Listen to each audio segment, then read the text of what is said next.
Good. Okay. So you've always been told to do bad math in this order.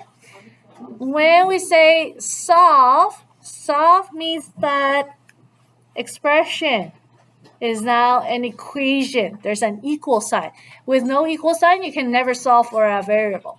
So solve means that there is an equal sign.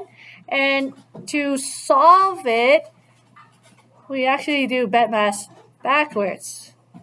Yeah, so much for the years of drilling you guys to tell you guys to do it in this order, right? So that's why the method in solving, we call it inverse operation because we're doing it backwards. Okay, so what do you mean by doing it backwards? For example 1, 3x plus 9 equals 15. So when it says solve for x, my final answer should be x equals something. That's what I'm trying to do. So bad maths backwards means I'm going to deal with the addition subtraction first. So this plus 9, I'm going to move it over to the other side. And inverse operation means like doing the opposite. So plus 9, when I move it to the other side of the equal sign, what does it become? Minus 9. Good. So what's left on the left side? 3x. Equals 15 minus 9 is? 6. Yeah. And now, remember, I'm trying to get x by itself on one side. So next, I'm going to move the 3. What's the opposite operation right here? I have 3 times x. So the opposite operation is?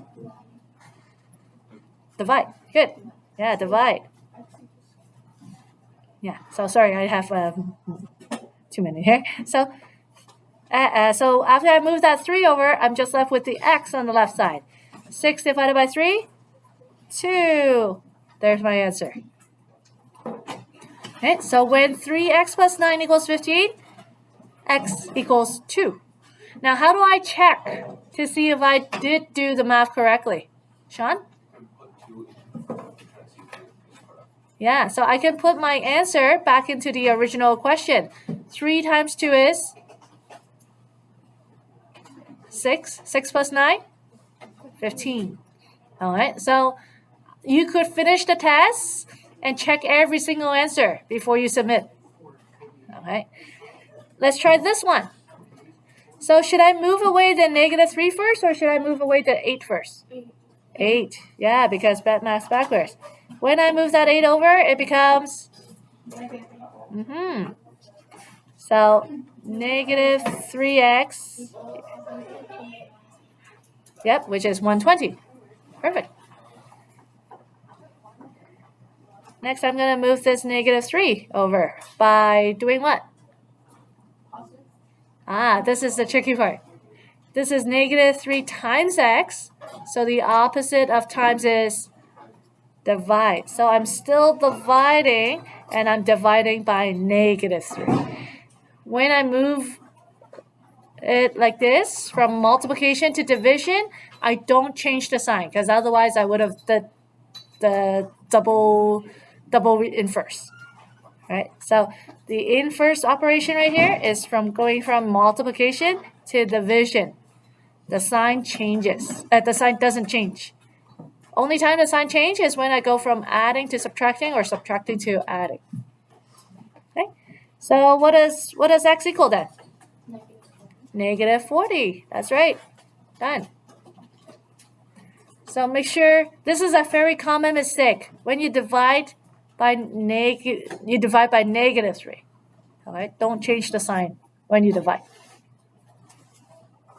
Okay. This. Okay, what should I move away first? The 5 or the 2? Yeah. And it becomes? Good. So, can you tell me the next step? What do I write down?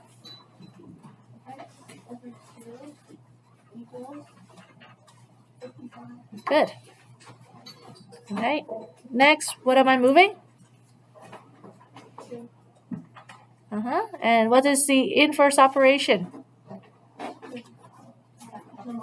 Multiply. Good job. Since I'm dividing on this side, inverse operation means I multiply.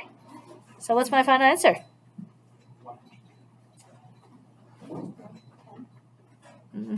But x equals 110. Yeah. So if you just tell me 110, it's not good enough. Like, what 110? Where did that number come from? X equals 110.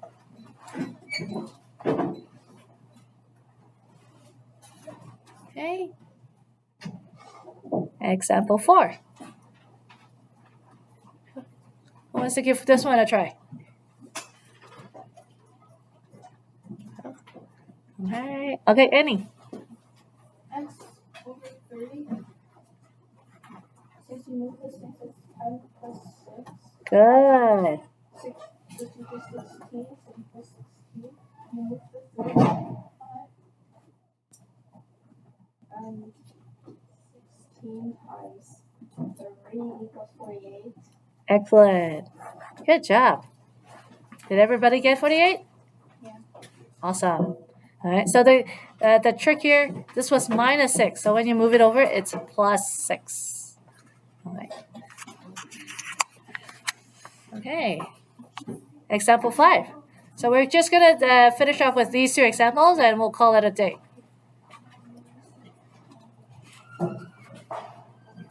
Okay. 2x over 3 minus 6 equals 0. Yeah. 2x equals 6. Oh, 2x. Over 3 Yeah. equals 6. Mm-hmm. And then since you 3 with 3, so you multiply, which is 18.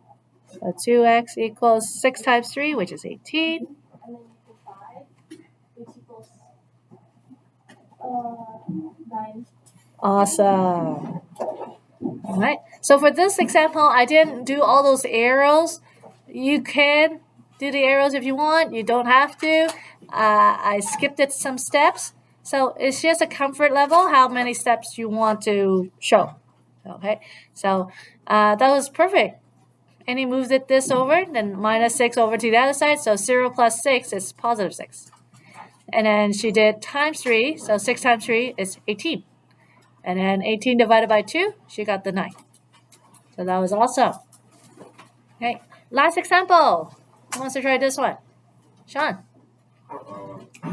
Negative 5 divided by 2x equals negative 5. You move the 8 over it. Yep.